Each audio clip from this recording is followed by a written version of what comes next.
If you've got a question, the voices of resin are here. Oh, PlastChicks. PlastChicks is an SPE sponsored podcast. Well, hello. Hi, I am Lynzie Nebel. And I am Mercedes Landazuri. And with our powers combined, we are PlastChicks. The Voices of Resin. That's us. And we are here this morning. Some of us might be in Europe. Some of us might not be, TBD. And we have a new guest.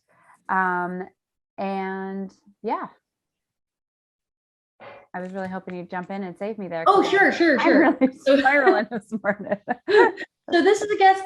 We're trying not to be super awkward. This is a guest we've never met before. This guest was introduced to us by Connor Carlin, one of Lindsay's fellow executive board members. So our guest today is Cara Walton, director for Harbour Results. Hey, everybody. Hey. Oh, sorry. Well, I was going to say before that, we should really tell people where we can listen to the podcast. Oh, right. That's the part we were skipping, just flying by. They're already probably listening to it. Well, maybe someone gave it to them. They don't know where it came from. The internet. Just find us on the internet or social media, and that will be fine. Just do a search. PlastChicks. It's trademarked. But no, it is trademarked because we're cool. But no I in between plast and chicks. But you can say it. You can pronounce it like that. We won't take offense. But we will yell at you. I think, Lindsay, this, before we just dive into it, this is typical of us. We introduce the guests and then just talk about ourselves again. Welcome to the show. I think this might be and certainly when it airs, the last podcast before Antec. It is the last podcast before Antec. So Antec will be in Charlotte from June 13th through 16th, 14th through 16th, I think. And we will both be there. We will be live June 15th. We'll be doing a couple live episodes, and we'll probably record a couple extra episodes so you get that live and techy feel. And it'll be really great to actually do some interviews in person again. Yeah, and it'll be really great to just be alone in a bathroom again. God, I love our Antec solitary bathroom time at these technical conferences. So good. So many snacks. It's just it's just fortress of solitude there. It really is. It's just so nice to be in there. Yes. So if you are going to Antec and you hear this episode, please seek us out. We'll be there. We'll be the ones very loudly dressed. We've already had conversations about this. We'd be happy to talk to you, happy to meet up, happy to take some shots for the gram. Oh, thought that was going someplace else. No. Welcome, Cara. Other shots too, but I'm specifically speaking social media at the moment because it's 11 o'clock in the morning. Well, not in Europe. So. Not in Europe. So. All right. Well, let's get on to the important part, which is our actual interview. So as you mentioned, we have Cara Walton from Harbour Results. So Cara, is really nice to meet you virtually. And I'm sure we will meet up and do shots for the gram or other. Yeah, or other shots. Yeah. So first, just tell us about Harbour Results, because, typically we have a lot of injection. We have like the sciencey people, as Mercedes sure indicates. We have the real nerds on here, and we have a different brand of nerd, if you don't mind, and we want to hear all about it. Yeah. So yeah, we're definitely we're still nerds. A lot of us are still engineers. I personally am not. I am, to your point, a different kind of nerd. I have degrees in economics, so still loving on the math.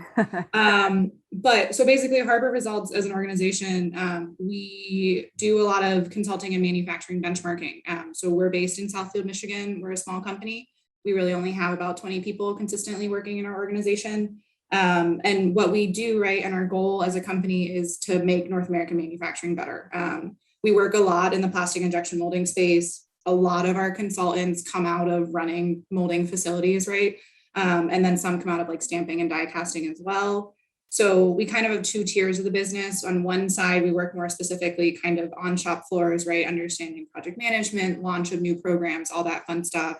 And then on the other side, we have more of kind of the information and benchmarking side and strategic side of the business, which is more of what I do. So I get to read a bunch of information all the time, look at a bunch of data from companies as we collect data and information each quarter, and then basically pontificate on what we think that means for the industry, right? And then ways to help improve these businesses and help them get better. So yeah, I guess it's a little bit different than kind of a standard molder that would come on for an interview like this, but we spend most of our time in manufacturing facilities, right? So we're not just chilling at desks in some, I don't know, Silicon Valley or whatever. It's Southfield, Michigan. It is a little different than California, but that's kind of the gist of what we do pretty consistently. And before you worked for Harbour, you were an intern at GE, a finance intern doing sourcing? Yeah, so I worked for GE appliances before they were sold. I actually worked for them during the sale. So the original sale, right, they were supposed to go to Electrolux first, and then that got blocked, and then they ended up going to Haier. So I worked with them through both of those. Super interesting time to be in a business. So I worked for them before it, and then during both those sales, and then after for a little bit before graduating from the University of Louisville. So I went to school and simultaneously kind of did a lot of work for them from that perspective. So similar also, to what I do now. Sorry, go ahead. But no, so I was going to say it was a great time to leave sourcing, for sure. Yeah, yeah. I work with a lot of. I think actually I know a friend of yours. I work with some people at PolySource and some other organizations that are kind of miserable right now. A lot of people are pretty mad at them all the time. I guess most of the time. So yeah, it was a good time to leave. I was pretty, going into consulting isn't necessarily that much better. Sometimes people are mad at us too, but it's less so.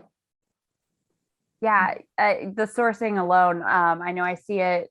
I'm not directly in the plastics industry right now, but I've heard, obviously.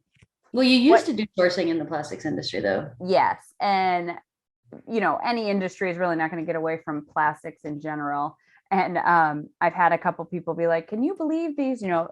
This plastic component is taking this long?" And I'm like, yeah, like the majority of that is just waiting for your material. I'm like, hate to break it to you, it's not anything to do with anything else, but really just your material getting there. But I don't tell them that. It just doesn't seem necessary. But you said, Harbour Results is really involved in like the industry, helping out a lot of the manufacturers. But you guys are also kind of closely tied into a lot of different societies like SPE, who we're sponsored by, but also like Manufacturing Association of Plastics Processors, North American Die Casting Association, Precision Metal Forming. I've seen you guys at some plastics industry associations and stuff as well. So what kind of, that's a lot of different types of societies across a very similar industry type. What's kind of the similarities amongst these? What are they all striving for? What makes them stand out from each other? Do you have any insight on that? Yeah. So, I think kind of realistically for our organization, we're pretty like process agnostic, right? Which is why, to your point, like we have all the different types of associations. At the end of the day for us, like if someone's bringing something that's a raw material in one door and ultimately something that's at least somewhat of a finished good, right, is going out another door, then we're going to work with them. We've gone as far as to work with a wood pellet manufacturer at one point in time, which was a little different for us. But again, a raw material coming in one door and then a finished good going out another. Was it one of our friends? Was it a friend of the pod? Was it a Chad? Was his name Chad? I don't know. I didn't personally work with him. It was someone on the consulting side. It might have been. I can figure that out. But so basically within all of those associations, right, we kind of work with them to do the same thing in terms of benchmarking. So across industries, right, our goal is to benchmark companies in kind of 9 key areas. So what we look at first is what's happening from a finance perspective, right? Obviously things like profitability and stuff like that. I think the intriguing part there, and one of the key differences, is we work in production and in tool building, right? So we also work for like the American Mold Builders Association and the Canadian Association of Mold Makers. They're all slightly different, but ostensibly the same thing. So one of the intriguing things, right, from a financial perspective is that like a lot of the mold and die builders consistently will struggle a little bit more to kind of string 4 good quarters of work together, right? Because building a tool is very different than obviously launching a program and then spitting out parts. But then again, on the production side, whether they're die casting or stamping or molding those, pretty consistently, once you get through product launch, there's a lot of similarities in the process, right? So we'll benchmark a lot of things around mold change time, whether it's for plastics or if it's a die change and things of that nature. We also do a lot in setup time, right? Which is across all those processes too. I will tell you probably one of the most exciting parts, and I might get yelled at by NADCA or PMA for this, is MAP, so the Manufacturing Association of Plastics Processors, which is one of the associations that we do data and benchmarking for, is definitely the top performer. So in general, plastics processors outperform stampers and die casters. They're the most forward-looking of industries. They have the most innovation. Frankly, they have the youngest average age. They're hiring the most young people who are coming up with like new, interesting ideas for the businesses. And that's really one of the key differences, which kind of makes our job a lot of fun working and molding quite a bit. Not that we don't love die casting and stamping, but that's probably one of the key differentials for you. But I don't know if that answers your questions, but that's where we can start. Well, what has it been like since it seems like your role, you do a lot of benchmarking, right? So what's it been like benchmarking during such a tumultuous time where everything feels very different? Is it actually different? Do the numbers tell a different story? Yeah, so I think there's a couple of things. One of the things that we learned most recently about benchmarking in a more tumultuous time is that you have to be way more cognizant of taking material and additional costs out of whatever you're looking at. So historically, right, prior to like late 2020, early 2021, we could pretty consistently say, about 40 to 50% of a total revenue number is going to be material content, right, for a mold builder or something like that. And that includes everything, right, not just resin. We can't do that anymore. So that was kind of the biggest thing that we learned really quickly when material pricing went up so high, and frankly, everything else, right? Freight costs, all of that. We had to start looking much more specifically at the value add revenue pieces of it. So the story, frankly, a lot of the story is still the same, right? That there's still a lot of continuous improvement efforts happening and things like that. But the biggest difference is that there's all this other stuff that these guys are up against now that historically they weren't having to deal with at the same level, right? So, I mean, it's like everything from material costs, which we brought up, to like the cost of toilet paper was obviously skyrocketing for a period of time last year. So all of these things are things that they have to manage. You guys talked about sourcing. The big challenge right now is overhead, right? All these guys have a way more overhead because it takes, like, I was talking to a molder yesterday who said it takes me 2 sourcing people now to get the same amount of work through my facility, and they're doing it less well. He was like, it's not their fault. They're just because of everything that's happening in the industry, they're still doing it less well than when he had one guy dealing with it before. So I think that's kind of the key change, but a lot of the other data, right, where we look at HR, we look at turnover and things like that, is pretty consistent, kind of pre-COVID, if you will, to today. Most of the metrics we track are still the same. Really? Even turnover, because we've heard, more and more about the Great Resignation, but even turnover, those numbers are still consistent? Yeah, so I should clarify that. Watching of the metrics is still consistent, right? So it's still a key metric to watch, but turnover numbers have absolutely increased. So the biggest increases we've seen in turnover are more specifically in first 90 days. So there's kind of 2 buckets that at least we've seen the biggest amount of turnover for. We finished a wage and benefits study in December of last year. And then we also work with MAP and these other associations to work with their data too. We've kind of seen the 2 biggest pockets of turnover for us recently have been in less than 90 days, right? So new people that you hire on who come on board, and then the guy down the street says, I'll pay you $2 more an hour, right, if you come work for me. Or, I mean, I know for us in Michigan, right, like they'll go work at Tim Hortons because Tim Hortons is offering like a $500 signing bonus. So you work at a coffee shop and not work in manufacturing. But the other big area of turnover, which frankly I think has challenged businesses more and has been more relevant recently, is there's in a lot of cases some senior level leaders or mid-level executives that are choosing to leave to go elsewhere. And that's really throwing a curveball into things, right? And I think that's more of where kind of this Great Resignation that's happening across all industries is hitting manufacturing specifically. Yeah, I mean, I know I have, we're seeing the same thing, Erie's very similar in that people are getting ridiculous bonuses. I mean, not ridiculous as in bad, but ridiculous as in, hey, I'd consider it too. Right. Yeah. And they're getting bonuses, they're leaving manufacturing. Even within the Erie area, we have a lot of injection molding companies, and everybody's looking for people to hire, and it's just really just shifting around because there's no new people coming in. It's just which place can offer you better benefits at the time. And this kind of touches on something that's a sore subject for everyone is, shouldn't we be looking at more millennials, more Gen Z? Like, what kind of influence should they really have on the industry, and what are we kind of doing that's missing the boat with those groups? Yeah, that's been an interesting question.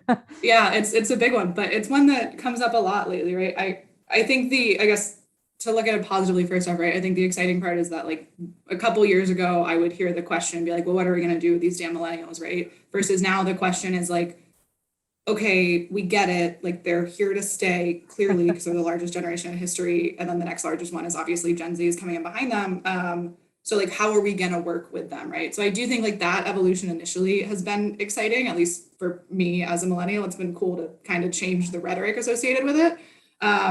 But it still doesn't mean that we've figured it out, right? The biggest challenge I think we have is that if we as a manufacturing industry aren't getting these guys right out of high school and right out of college, we're probably never going to get them.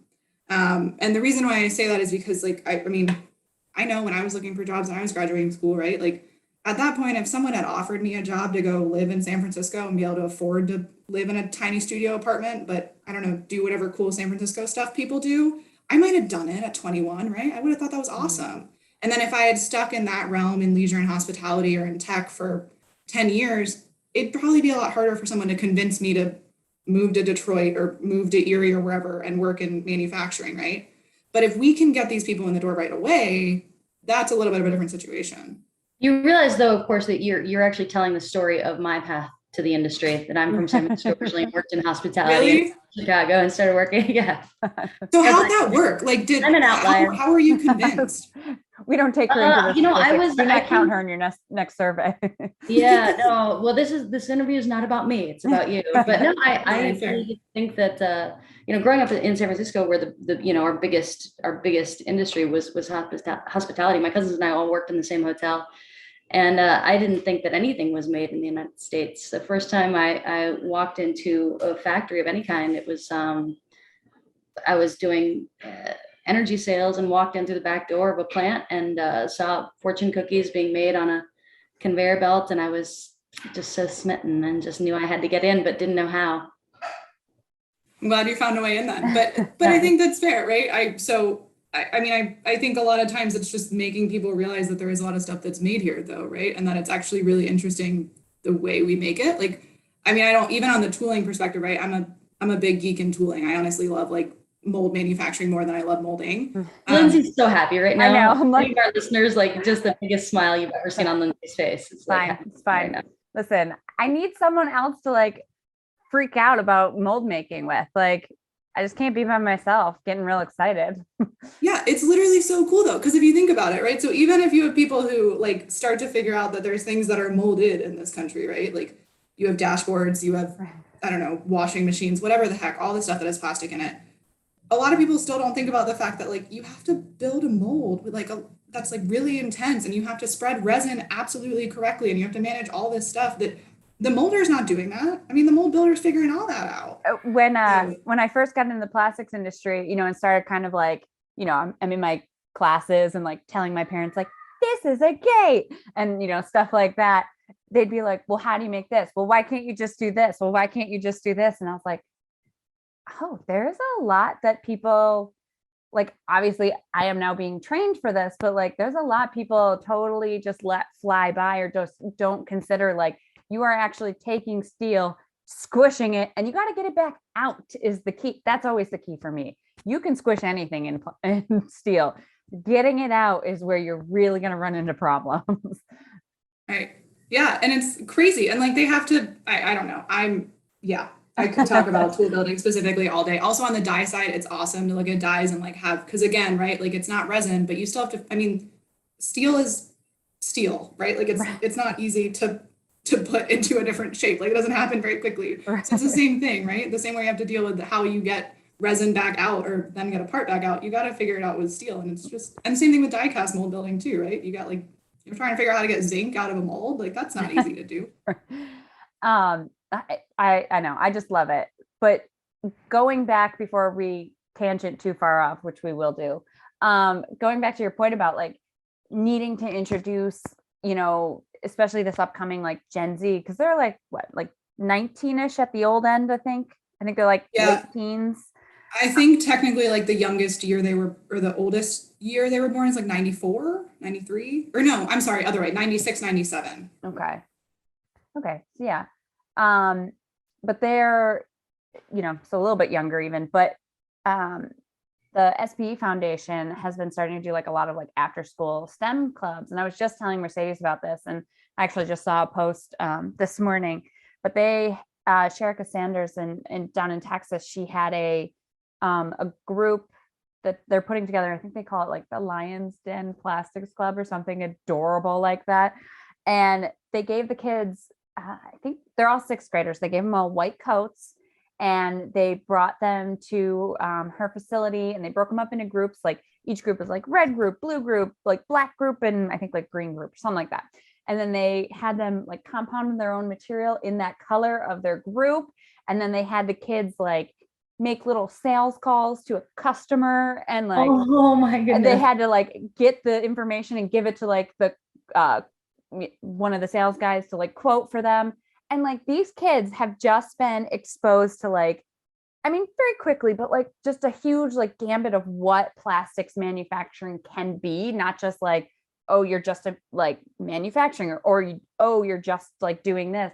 The whole like a kind of a quick run of the basics. And like those kids probably would never have been exposed to that kind of stuff. Right. And it's stuff like that I think is real. I mean, they're not all going to become plastics engineers or in the industry, but I bet you get a way higher percentage from that than you would have any other way. So it's stuff like just the basics of just exposing them, I feel like, is step one.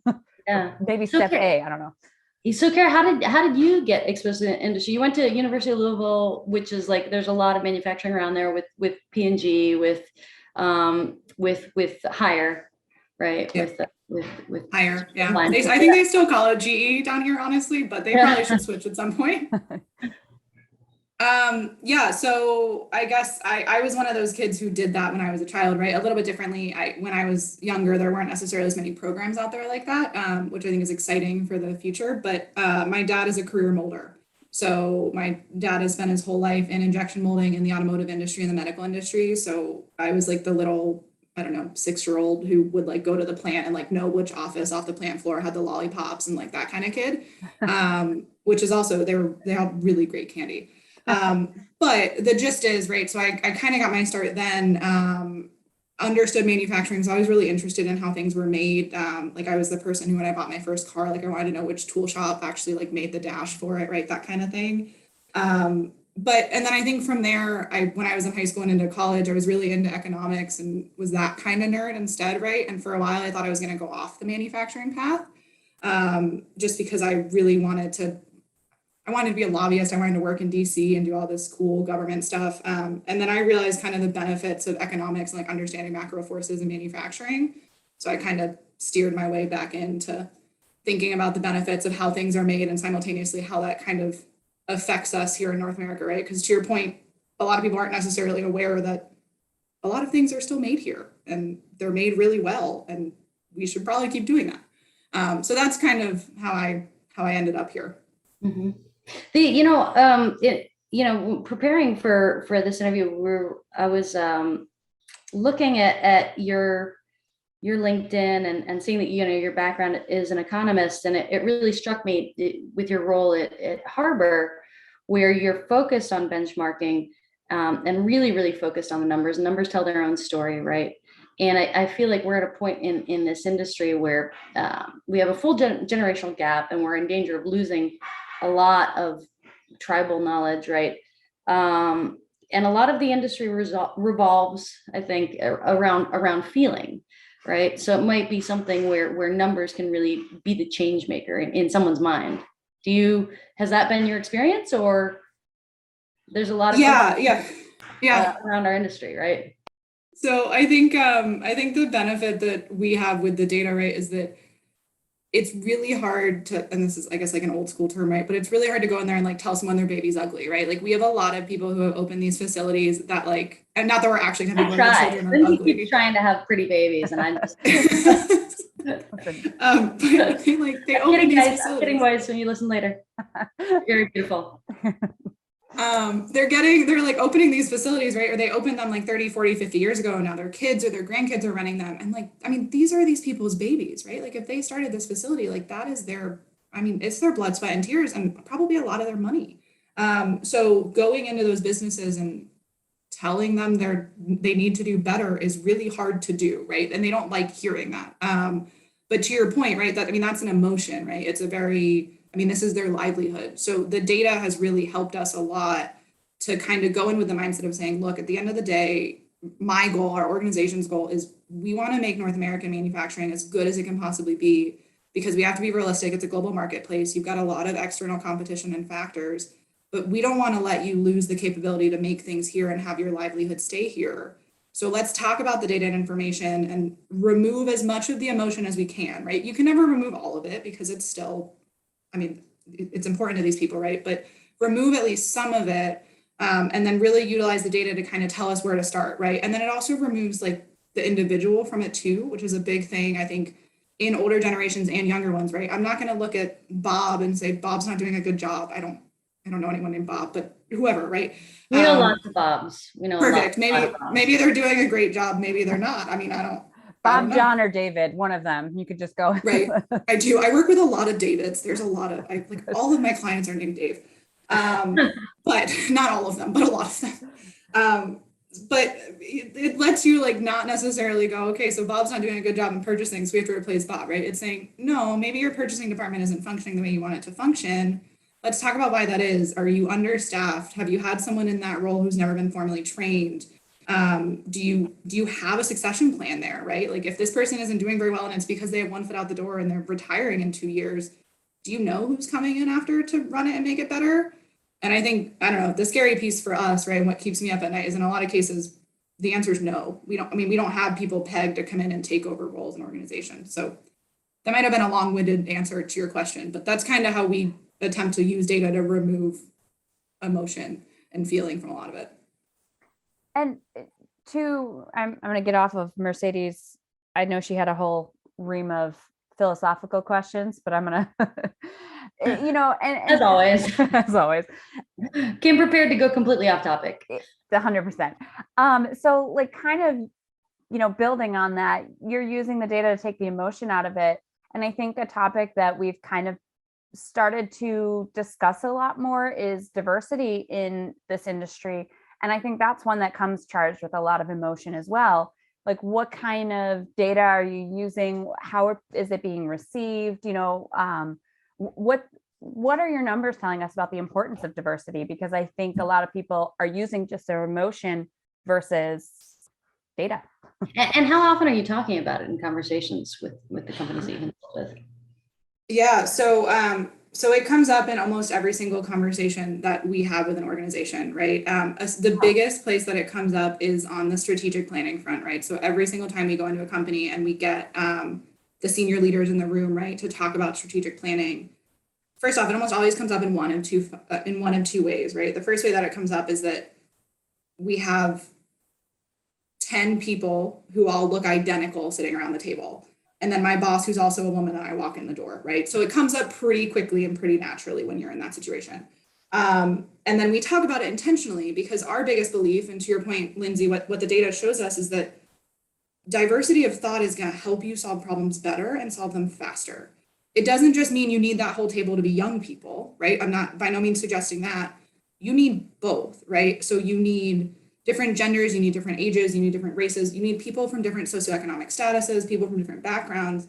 And the reason why is because all the data shows us that if you get all those people around the table working to solve a common problem together, that's the best way that you're going to solve it. Because one person's going to say, well, in my experience, I always had X happen in all the facilities that I ran. And this young person who's right out of college and I don't know, only interned at GE, to use them as an example, right, is going to say, well, but why do you do it that way, right? And then you're going to have a better opportunity to learn and solve the problem.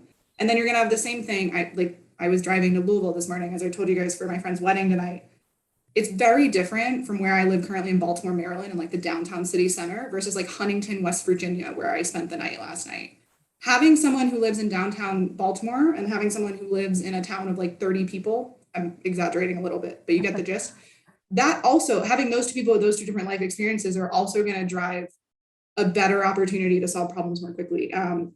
So I think it comes up all the time, and I frankly think it's a good thing. It is a challenging topic, right? So we use a lot of data, right? We'll use a lot of macro numbers that show you kind of the split of men and women in the workforce in the whole country, right? And then that split in manufacturing. It'll come as no surprise. There's many fewer women in manufacturing than there is in the overall workforce. Same thing with people of color, right? I think we're sitting at like, from our recent survey, which is more specifically kind of in the Midwest region, we're sitting at about 12% people of color in the business. And we have less than 5% of them sitting in leadership positions.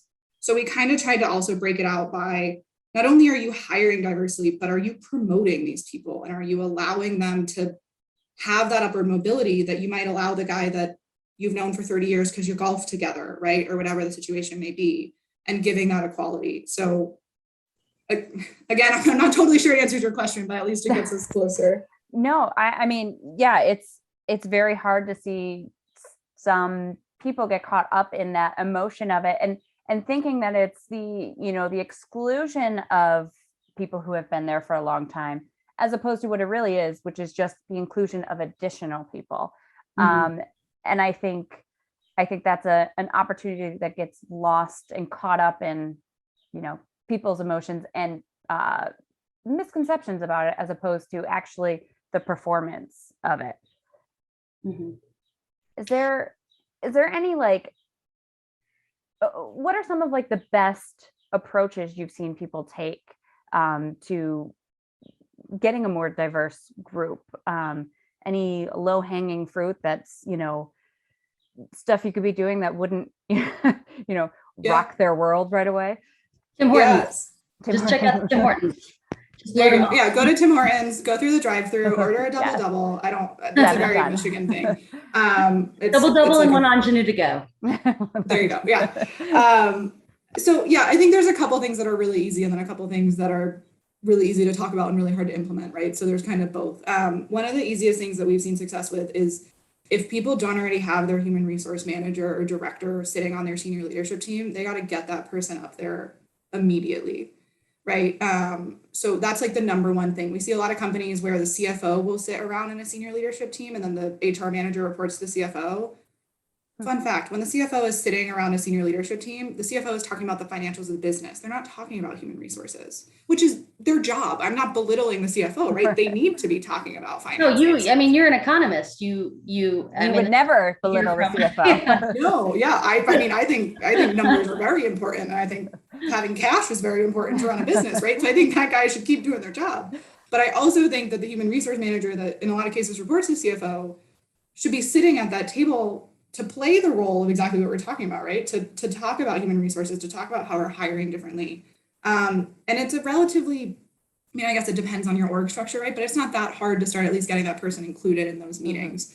That's probably the lowest piece of hanging fruit that we've seen companies do and then have almost immediate success with, at least in difference of thinking and things like that. I guess the only piece that's lower than that is if you don't have an HR manager, you should definitely get one of those. Which is it seems like a laughable one, but I feel like there's so many companies where they're like, well, Bob, back to Bob, he's the HR guy. And you're like, doesn't Bob do sourcing? And you're like, but also HR. Yeah, but he does that too. Yeah. Right. Yeah, no, that was us a month ago, right? Before, or right around the time we made our third acquisition. No HR department and me and a couple of the other right hands to the owner, we were saying the next position that we need to hire for is HR. And we take that approach. It's like HR is the most right of all the hands. It needs to be the very, very close to the leader. Right. Yeah, we've seen a lot of that too, right? There's a lot of people that, I I think unfortunately they don't take HR very seriously, which is really challenging, right? Because especially for us as the consultants coming into the room as kind of the outsider, they're talking about all these challenges with not being able to get the program launched on time because they didn't have the people, not being able to get the sales done because they didn't have the sales analyst, whatever. At the end of the day, the root of a lot of those problems is still labor, right? I mean, it's still asking the questions and figuring out which an HR manager needs to do. Are we developing these people? Are they meeting with their direct managers on a monthly basis? Are they getting the upward mobility they need? Are they getting the critical feedback they need? Especially like we talked about millennials and Gen Zers for a bit there. These guys need feedback way more often than like once a year in an annual review, right? I'm not suggesting it's because they're not good at their jobs. They're probably wildly good at their jobs. But generally speaking, as these generations go, right, they want feedback more immediately. They don't want to wait till an annual review where their boss says, well, I'm not going to give you a raise this year. I'm only going to give you a cost of living adjustment because you did X 8 months ago. That's not helping them develop and get better, right? So I think that's one of the biggest areas. The other thing we've seen success with a lot of times is, frankly, very bluntly looking at your own leadership team and identifying the next group of leaders and making sure that there's diversity in that group, right? And to your point about emotion, right? It's not a fun thing to do. I mean, it's not fun to look around a room and say, okay, we're all white guys over 50, but in a lot of cases, that's what's happening, right? So it's not necessarily your point saying, okay, Bob and Dave have to go. Of course not. But it's saying, okay, when Bob and Dave retire, as they deserve to do because they've worked their asses off for 40 years. Sorry, I probably shouldn't curse. My bad. But after they've worked so long. Love it. Love it. Fine. Okay, perfect. Sorry, I curse. I'm in Europe right now, so. That's right. So, I mean, they curse a lot in Europe, right? Yeah, maybe. But so they've worked their asses off. They have to go retire, but then you have to hire the next person, right? And make sure that that person is a woman, is someone of color, is someone who also maybe didn't come out of manufacturing. I know that's like a wild card to bring up too, but maybe it's someone who came out of, I don't know, like if you want someone in customer service to be a head of sales, I would go hire the manager from the Marriott down the street. Like, I mean, all that kind of stuff. So I remember a long time ago, and I don't think it exists on the internet anymore, so that's why I feel comfortable talking about it. I did this like advertisement for Pennsylvania, like it was for Penn State, but I was part of like this, promotional come to Penn State thing. And John Beaumont, who was the head of the plastics department at the time, was he was in it as well. And I remember him saying, like, we don't just need like your science and math minded kids. We also need your artists. We need your, and that was the first time I think anyone had ever said, like, you don't have to be a STEM kid to be a STEM kid. Yeah. And I think there's so much to be said for taking that diversity of thought and, bringing in artists. Like, how are you going to get, we used to do a really cool project our senior year where we would take designs from some design school, I think in Cleveland, and we would take their designs and then figure out how to make them moldable. Oh, cool. They had these really beautiful, whatevers they were, because they were all different things, but like, it was our responsibility to make sure they were moldable and discuss that with their design team to be like, yeah, this is a super cool thing, but it's non-functional and it's going to stick in the mold forever and you will make one. And then you will have a boat anchor. So I think that, hiring people from outside of the industry for, other things is such a huge asset that people don't look to. Yeah, I mean, that's the design thing is really important too. I mean, personally, right, my boyfriend just graduated grad school with a graphic design degree last Monday, a few days ago. And basically, it's exciting. Now we get to start paying off student loan debt. So it's a cool stage. But either way, so basically when he graduated, a big part of the conversation that they were having with all these keynote speakers was around like how we're using design and artists to solve a lot of other problems that may not otherwise be solved by the people who are quote unquote experts in it, right? And it was intriguing to me. Like there was a woman who was talking about the housing crisis in New York City and how they brought in like a bunch of graduate student designers who basically their entire job was just to figure out like how to make things aesthetically pleasing, right? And how that made a wild difference in terms of solving some of the housing crisis, because they were thinking not just about what the people need, but also like what they want to see, right? And how they want their attention to be grabbed and how they want the information that's being shared with them to be designed. And that's all stuff that I never thought about either, but it's well, I mean, I'm not an artist. I like can't draw a picture, but it's Same. really important. Yeah, it's not great for me, but it's really important and really valuable. And I think that's something that is definitely lost in a lot of businesses, right? When we only hire people who have an engineering degree, we're hurting ourselves to only hire one type of person. Right. Absolutely. Well, I would advocate for that all day, coming from a different Coming from the artist. Yeah. So Um, yeah, go go ahead. ahead. I'm gonna let you go, Mercedes. Oh, please do. No, mine was come so far off topic. Go ahead. Well, I was actually gonna circle back because I know you have been doing a really big benchmarking project, and I wanted to hear a little bit about that. Yeah, so basically what we're doing, so our organization started in 2010. In 2015, we launched what we call Harbour IQ, which is technically what I'm the director of, right? I oversee that side of the business. And in 2015, the intention behind launching that was we had like buckets of data and we weren't using it. Like, because we did all these assessments, we did all this different stuff, collected all this information, and we were introspective for a minute, right? And said, we have so much data information and we're not sharing it, obviously in an aggregate, non-confidential way, back out with the industry to help them get better, right? We're just sitting on all this data, we're not utilizing it. So we started Harbour IQ in 2015 to allow us to better utilize that data and benchmark these companies individually, right? So what that means is that we benchmark them on profitability, on throughput, which is their value-added revenue per full-time equivalent. We benchmark them on things like turnover. We benchmark them on things like press uptime. We benchmark them on hit rates, everything, that all different types of metrics that are important to businesses. And then what we've done over the last year, which I will be honest, I personally have done a little bit of work on, but it's mostly the Harbour IQ team. I mean, they're impeccable and they put the bulk of the work into this. What they've done, right, is they've taken this benchmarking out and we're doing it for associations now. So we do all of the benchmarking for all of the MAP members. That's the Association of Plastics Processors. We do all the benchmarking for all of the PMA members. So that's Precision Metal Forming Association. And then we also do all the benchmarking for the Die Casting Association, which you brought up. And then we also still do all the benchmarking for the tooling industry on our own, right? So we benchmark both the US and the Canadian tool market because they frankly compete directly with each other. A lot of the big mold shops sit in Windsor. So what we're working on with that, right, is to, as we call it. Where? South Detroit. It's South Detroit. Yeah, exactly. South Detroit. I mean, I could throw a rock from my house in Detroit and like hit Canada. Not that I'd probably like the Border Patrol would be upset. But so basically, right, what we've done with all of that data and information is gone out to the associations and not only benchmark specifically within the association. So for example, right, like a MAP member that's over $50 million and has 4 facilities and has a medium complexity level, right? So we'll rate them based off these key factors, right? Complexity is decided by number of resins they might have, by number of different molds they have, number of mold changes, number of customers, number of plants, right? All of these things. And then we'll benchmark them against other facilities that fit that same MO, right? So other over $50 million shops that have at least 5 facilities, call it, and have similar complexity.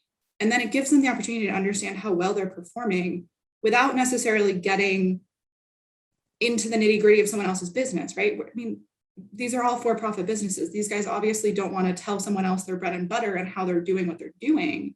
But if they can share it with us and then we can give it back to people in an aggregate fashion, it's going to make the whole industry better. So that's what we're working on. It's definitely a big undertaking, but we're really excited about it. And we've been doing it for a year and a half now, and now we're in the process of putting everything into Power BI dashboard, so it's all dynamic and functionable rather than static reporting. So that's the next step, which I'm sure my team is concerned about right now and trying their best to figure out, but we're figuring it out over the next year and then we'll go from there. Very cool. Well, we don't have too much time left, but I wanted to ask, are there any metrics that you think have been growing in importance? It's another big question. That's a good one. So I think there's a couple key things that have to be watched the most consistently. One of them we talked about a bit, which was value add revenue, especially right now, right, with all the external costs that are coming out. A lot of shops are still looking at top line revenue growth. And frankly, it's not indicative of the truth because it's not actually looking at how much work you're putting through your facility. It's just looking at total number of dollars collected, right? So really understanding that value add revenue, so taking materials and subcontracting and outsourcing out of that, is probably one of the most important things, and to look at that trend both on a monthly and an annual and even a weekly basis, depending on what business you're in, right? I think the other big things to watch right now are overhead costs. So overall, this like SG&A bucket is becoming terrifying in a lot of businesses, right? Now we're just putting a lot of things into this sales, general, and administrative bucket, right? I think it's important for us to watch that one more closely. I think the other biggest metric that we have to watch more consistently that maybe we're not doing right now is a couple around the human resources side of things, right? So again, to kind of our prior conversation, not to rat hole us back into that, but it's much easier to report on actual data about how you're doing from a diversity and inclusion perspective than to just have a touchy-feely conversation about it, right? So what's the average age on your plant floor? What's the average age in your leadership team? How many people of color do you have? How many women do you have? How often are you hiring, right? What sources are you using to hire? Because maybe if you're only using LinkedIn, but you're not using Indeed and Monster and I don't know, whatever all the other ones are that are out there, then you're maybe not getting the whole pool. What's your turnover rate? What's your onboarding process like? How often are you meeting with these people in the onboarding process? How often is your president meeting with these people in the onboarding process, right? We go into companies today that people start and they don't meet the president or someone from the senior leadership team for a month. I don't know about you guys, but I mean, if I did that, I wouldn't feel overly welcome in the organization, right? I wouldn't necessarily know what I was doing there if I hadn't met anybody, depending on what my function or my department was. So I think those are some of the key metrics. There's a bunch of them. There's probably more than I should even try to say, but those are some of the key ones that at least come to mind for me.